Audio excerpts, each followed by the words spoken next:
நான் திரு இதயதுல்லட்ட பிரதமர் திருப்பரங்குன்றத்துக்கு வர்றாரு.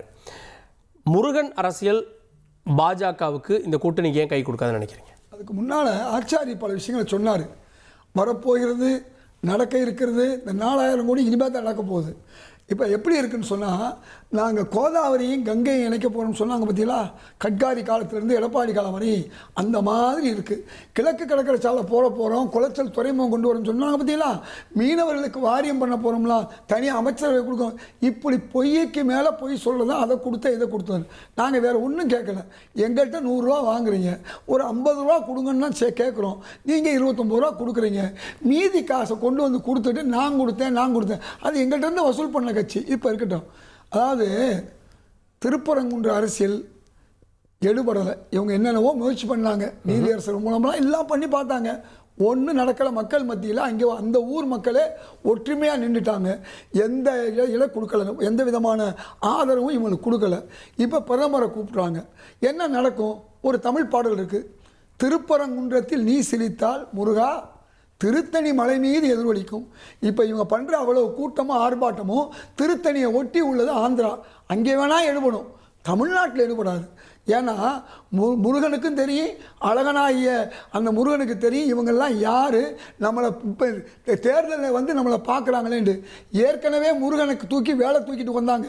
என்ன தோல்வி நடந்துச்சு. 4 எம்எல்ஏ ஜெயிச்சாங்க சார் பாஜக. சார் நான் கேட்குறது, தமிழ்நாட்டில் தான் வேலை தூக்கிட்டு வந்தார் யார்? முருகன். அவர் ஜெயிச்சிட்டார், அவர் மந்திரி ஆகிட்டார். இங்கே ஜெயிக்காமையே மந்திரி ஆனவங்க பல பேர், ஜெயிக்காமையே எல்லாம் கவர்னர் ஆனவங்களாம் பல பேர். நான் கேட்குற கேள்வி என்னன்னு சொன்னால், அந்த முருகன் வச்சு ஒன்றுமே நடக்கலை. முருகனுடைய அனுஷ்டானம் இல்லை. அதுக்கு இன்றைக்கி அறநிலையத்துறை அமைச்சர் சேகர் பாபுவாவது முருகன் மாநாடே ஒன்று நடத்தி முடிச்சிட்டாரு, எல்லா தரப்பு மக்களையும் கூப்பிட்டு முடிச்சிட்டாரு. அதனால் இந்த முருகன் சொல்லி வரக்கூடிய பம்மாத்து எடுபடாது. இது இவருக்கு தெரியல, பிரதமர் மோடிக்கே தெரியல. அங்கே என்ன நடந்திருக்குன்னு சொன்னால், 2 பேர் சட்டமன்ற உறுப்பினர்கள் இன்க்ளூடிங் போஸ் பதவி ஏற்பதற்கு முன்னாலேயே இறந்து போனதும், பதவி ஏற்ற பிறகு இறந்து போனதும் நம்ம பார்க்குறோம். திருப்பரங்குன்றத்துக்கு போனார் இல்லையா, இவர் என்ன செஞ்சிருக்கணும்? நான் சொல்லி முடிச்சிருக்கேன். இந்தியாவுடைய பிரதமராக இருக்கக்கூடிய பிரதமர் மோடி என்ன செஞ்சிருக்கணும்? அப்படியே மேலே சிக்கந்தர் தர்காவையும் போய் பார்த்து வந்திருந்தா அவர் இந்திய பிரதமர். இன்னைக்கு யாருக்கு பிரதமராக இருக்காரு? RSS உடைய பிரதமராக அவர் இருக்காரு.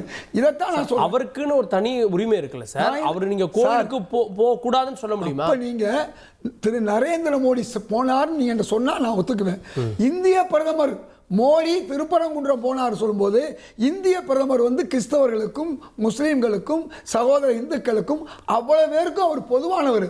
அவர் என்ன செஞ்சிருக்கலாம்? பக்கத்துல தான் இருக்கு சார். நான் கேட்கிறேன், அபுதாபி போறீங்க, அபுதாபில கோயிலுக்கு போறீங்க, அதே பிரதமர் தர்காக்கு போறான்னு நீங்க என்ன சொல்லிருப்பீங்க? ஒன்னும் சொல்ல மாட்டோம். ஏன் பிரதமர் தர்காக்கு போறாரு, தர்கா வச்சு அயோத்தியா மாத்த பாக்குறீங்களான்னு கேட்டிருக்க மாட்டீங்க? நாங்க ஏன் கேட்கிறோம்? அவர் சாதாரண போயிட்டு வரட்டும். அவர் இதுவரை நாங்கள் இது செங்கல் கேட்டா இருக்காரு. நான் கேட்குறேன், அந்த வேலையெல்லாம் செஞ்சு பார்த்துட்டு தானே தோல்வி அடைஞ்சிட்டாங்க.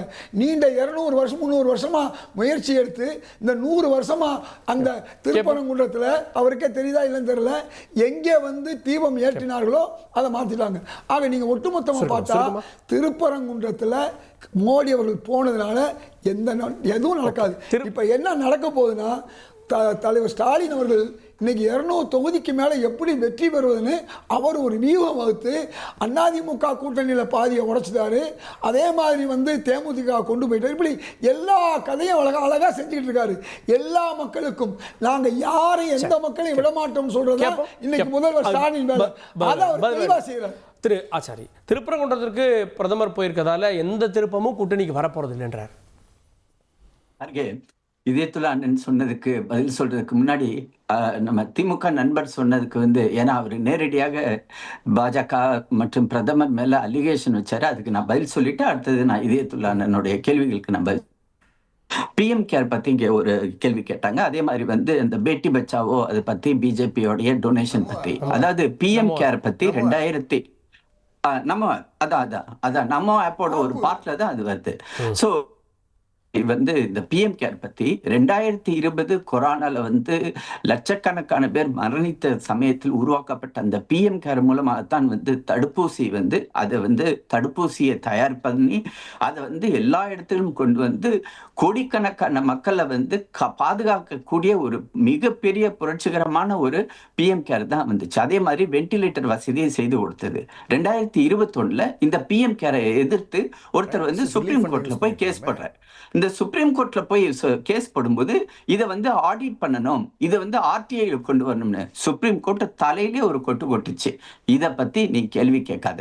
ஏன்னா இது நாட்டுடைய ஒரு ஓவரால், அதாவது ஒரு கஷ்டமான ஒரு சமயத்துல உலக மக்கள் எல்லாருமே வந்து என்ன பண்றதுன்னு தெரியாத சமயத்துல இந்திய மக்கள் மட்டும் இல்லாம உலகத்தின் 23 நாடுகளுடைய மக்களுக்கு வந்து தடுப்பூசியை வழங்கிய ஒரு திட்டம் தான் அது வந்து இந்த பிஎம் கேர் தான்.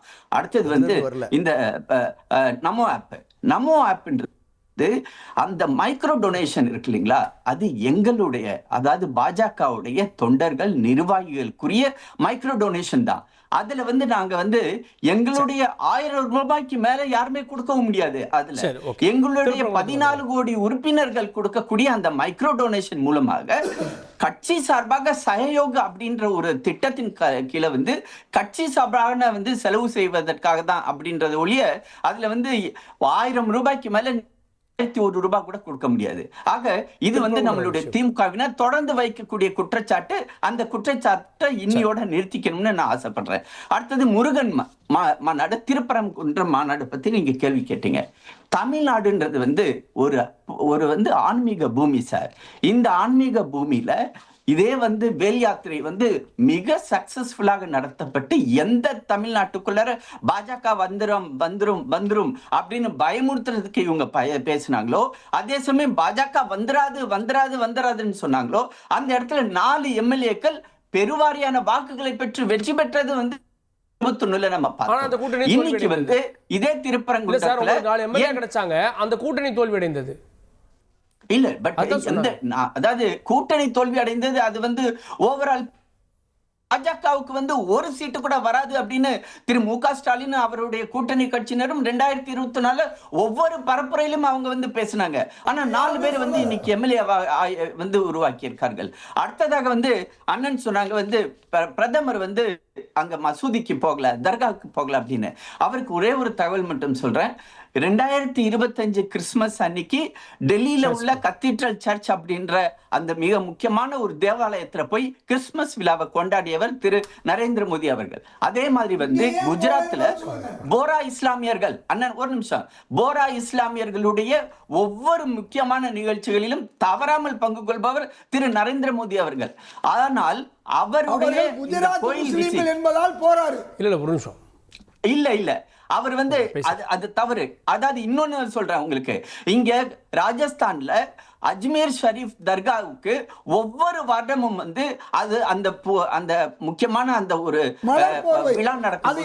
எப்படி நம்ம ஊர்ல வந்து கந்தூரி விழா நடக்குதோ அந்த கந்தூரி விழா மாதிரி இங்க நடக்கக்கூடிய விழாவுக்கு அந்த புண்ணியமான அந்த போர்வையா நரேந்திர மோடி அவர்கள் தான். ஆக இதை வந்து நம்ம மறுக்க முடியாது. ஆனா இப்ப இந்த பாயிண்ட்டுக்கு நம்ம வந்தோம்னு வச்சுக்கோங்களேன், எங்க அரசியல் நடந்துச்சு? இதே திருப்பரங்குன்றத்துல நடத்தின அரசியல், இழிவான அரசியலை நடத்தினது திராவிட முன்னேற்ற கழகம்.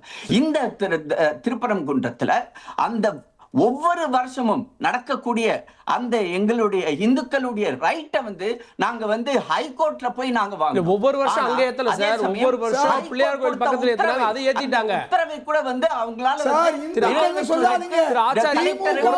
ஒவ்வொரு வருஷம் நடந்ததுல வந்து புதுசா ஒரு இடத்துல தான் பிரச்சனை. ஹைகோர்ட்ல போய் மன்னிப்பு கேட்டாங்க.